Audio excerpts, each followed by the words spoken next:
نور کے پیکر تمام نبیوں کے سرکار سرور صلی اللہ علیہ وآلہ وسلم کا فرمان ہے، جس شخص نے یہ درود شریف پڑھا، اللہم صلی علی محمد وانزلہ المقعد المقرب عندک یوم القیامہ، تو اس کے لیے میری شفاعت واجب ہوگی۔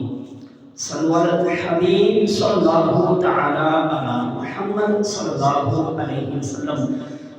نظر کا نور دلوں کے لیے قرار درود، عقیدتوں کا چمن روح کا نکھار درود، درود نغمے ناد نبی کا سینہ ہے، سدا بہار دعاؤں کا ہے وقار درود، گلاب ذہن کے پردوں پہ کھلنے لگے ہیں، زبان پہ جب بھی میری آتا ہے خوشبار درود۔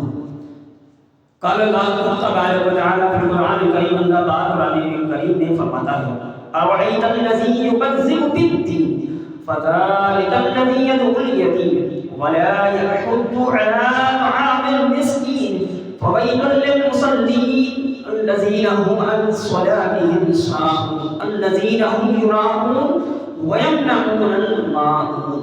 پارہ نمبر 30 سورہ ماعون۔ صدق اللہ العظیم و صدق رسولہ النبی الکریم آمین صلی اللہ علیہ وسلم۔ کیا تم نے اس شخص کو دیکھا ہے جو دین کو جھٹلاتا ہے، پھر وہ ایسا ہے جو یتیم کو دھکے دیتا ہے اور مسکین کو کھانا دینے کی ترغیب نہیں دیتا؟ تو ان نمازیوں کے لیے خرابی ہے جو اپنی نماز سے غافل ہیں، جو دکھاوے کرتے ہیں اور بڑھتے کی معمولی چیز بھی نہیں دیتے۔ اے عاشقان رسول، اللہ پاک کے فضل اور اس کی رحمت سے ماہ ذیشان، ماہ مکرم شوال شریف تشریف لا چکا ہے اور ہم اس کی بابرکت گھڑیوں میں سانسیں لینے کی سعادت حاصل کر رہے ہیں۔ شوال شریف بہت عظمت والا مہینہ ہے، اس میں خیر اور برکت کی برسات ہوتی ہے۔ اللہ پاک کے آخری نبی رسول ہاشمی صلی اللہ علیہ وآلہ وسلم نے فرمایا، شوال المعظم، شوال المحترم و رمضان المکرم، شوال پاک کرنے والا اور رمضان گناہوں کا کفارہ ہے، مغفر ہے۔ علماء کرام فرماتے ہیں شعبان شریف میں درود پاک کی خاص طور پر کثرت کرنی چاہیے۔ اس کی دو وجوہات ہیں۔ نمبر 1 تو یہ ہے کہ پیارے آقا مکی مدنی مصطفیٰ صلی اللہ علیہ وآلہ وسلم نے فرمایا، شعبان شہری و رمضان شہر اللہ، یعنی شعبان میرا مہینہ ہے اور رمضان اللہ پاک کا مہینہ۔ کیونکہ شعبان بطور خاص آقا کا مہینہ ہے، لہٰذا اس مہینے میں درود پاک کی کثرت کرنی چاہیے۔ دوسری وجہ یہ ہے کہ علماء کرام فرماتے ہیں، آیت درود شریف جو سورہ احزاب میں ہے، ان اللہ و ملائکتہ یصلون علی النبی یا ایھا الذین آمنوا صلوا علیہ وسلموا تسلیما، بے شک اللہ اور اس کے فرشتے نبی پر درود بھیجتے ہیں، اے ایمان والو ان پر درود اور خوب سلام بھیجو۔ ایک قول کے مطابق یہ آیت کریمہ شعبان ہی میں اتری تھی، لہٰذا شعبان میں درود پاک کی خوب کثرت کرنی چاہیے۔ اسی طرح شعبان شریف میں تلاوت کی کثرت کرنی چاہیے۔ بعض روایت میں شعبان شریف کا نام ہی شہر القرآن یعنی تلاوت کرنے کا مہینہ رکھا گیا ہے۔ ایک اور روایت میں ہے، شعبان شریف نے اللہ پاک کے حضور عرض کیا، یا رب تو نے مجھے دو عظمت والے مہینوں رجب اور رمضان شریف کے درمیان رکھا ہے، میرے لیے کیا ہے؟ فرمایا، میں تجھ میں تلاوت قرآن رکھتی ہے۔ اسی طرح شعبان شریف میں نفل روزے کی کثرت کرنی چاہیے۔ ایک مرتبہ آپ صلی اللہ علیہ وآلہ وسلم کی خدمت میں سوال ہوا، رمضان کے بعد کون سے روزے افضل ہیں؟ فرمایا، رمضان کریم کی تعظیم کے لیے شعبان کے روزے رکھنا۔ یوں ہی شعبان شریف کی ایک اہم عبادت استغفار ہے۔ اللہ پاک کے آخری نبی رسول ہاشمی صلی اللہ علیہ وآلہ وسلم نے فرمایا، یہ وہ مہینہ ہے جس سے لوگ غافل ہیں، حالانکہ اس مہینے میں لوگوں کے اعمال رب العالمین کی بارگاہ میں پیش کیے جاتے ہیں، چونکہ یہ اللہ پاک کے حضور اعمال پیش ہونے کا مہینہ ہے، لہٰذا اس میں استغفار کی خاص تلقین ہے۔ اللہ پاک ہمیں شعبان شریف کا احترام کرنے، یہ مبارک مہینہ نیکیوں میں گزارنے کی توفیق عطا فرمائے، آمین بجاہ النبی الامین صلی اللہ علیہ وسلم۔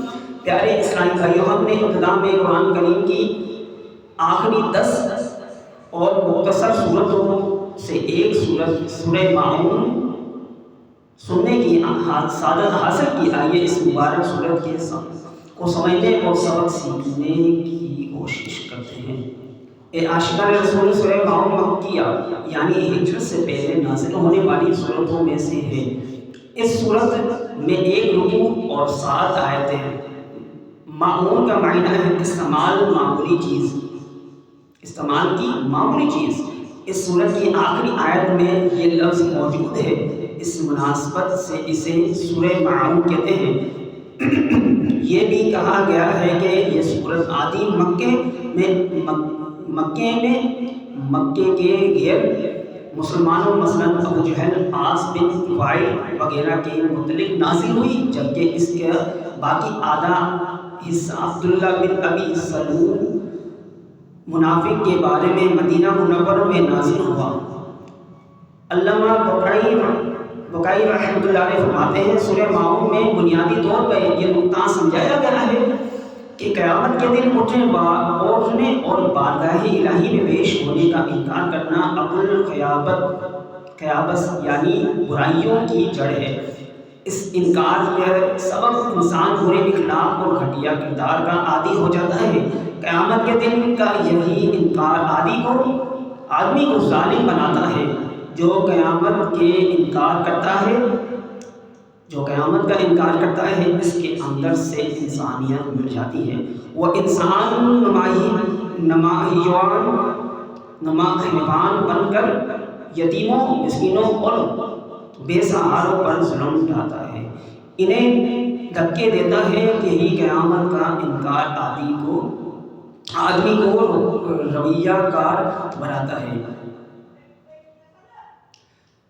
یہی قیامت کا انکار بندے کو اپنے رب کریم کا نافرمان بناتا ہے، اور اسی انکار کے سبب آدمی بخل یعنی کنجوس اور حرص و ہوس کے دلل میں پھنس کر تباہ و برباد ہو جاتا ہے۔ روایت میں ہے، مکہ پاک میں ایک یتیم بچہ تھا۔ اس امت کے فرعون یعنی مکہ پاک کے بہت بڑے غیر مسلم ابو جہل نے ایک یتیم کی پرورش کی ذمہ داری اپنے سر لے لی، اور وہ سارا مال جو اس بچے کے وارثات میں ملا تھا وہ بھی اپنے قبضے میں لے لیا۔ اب چاہیے تو یہ تھا کہ ابو جہل اس یتیم بچے کی اچھی طرح سے دیکھ بھال کرتا، مگر یہ بدبخت غیر مسلم تھا، اس کے دل میں حرص و حواس کی بھری ہوئی تھی۔ اس نے یتیم کی پرورش کرنے کی بجائے الٹا اس کی ماں پر قبضہ جما لیا۔ ایک دن وہ یتیم بچہ اس کے پاس آیا اور اپنا مال اس سے مانگا۔ اس پر ابو جہل بدبخت نے بے چارے یتیم کو دھکے دے کر نکال دیا۔ اس پر قریش کے دوسرے سرداروں نے اس یتیم سے کہا، تم محمد مصطفیٰ صلی اللہ علیہ وآلہ وسلم کے پاس جاؤ، وہ تمہاری مدد کر دیں گے۔ قریش کے سرداروں نے یہ بات بطور مذاق کہی تھی، ان کا مقصد تھا کہ یہ یتیم بچہ محمد صلی اللہ علیہ وآلہ وسلم سے مدد مانگے گا، وہ اس کی مدد کر نہیں پائیں گے۔ مگر انہیں کیا معلوم، وہ رب کائنات کے محبوب ہیں، وہ ایک آبرو کا اشارہ ہی فرما دیں تو دنیا ادھر سے ادھر ہو سکتی ہے۔ جن کے اشارے سے ڈوبا سورج پلٹ آئے، انگلی اٹھائیں تو چاند دو ٹکڑے ہو جائیں، کیا ان کے چاہے سے ایک یتیم بچے کا دکھ دور نہیں ہو سکے گا؟ مگر غیر مسلم کیا جانے حبیب خدا کا مقام، کہ وہ یتیم بچہ دو جہاں کے تاجدار مکی مدنی سرکار صلی اللہ علیہ وآلہ وسلم کی خدمت میں حاضر ہوا اور اپنی فریاد پیش کی۔ پیارے آقا مکی مدنی مصطفیٰ صلی اللہ علیہ وآلہ وسلم نے اس بچے کو ساتھ لیا اور فوراً ابو جہل کے گھر تشریف لے گئے۔ قریش کے سردار تو یہ خیال کر رہے تھے کہ ابو جہل اکڑ کر دکھائے گا، معاذ اللہ، رسول خدا صلی اللہ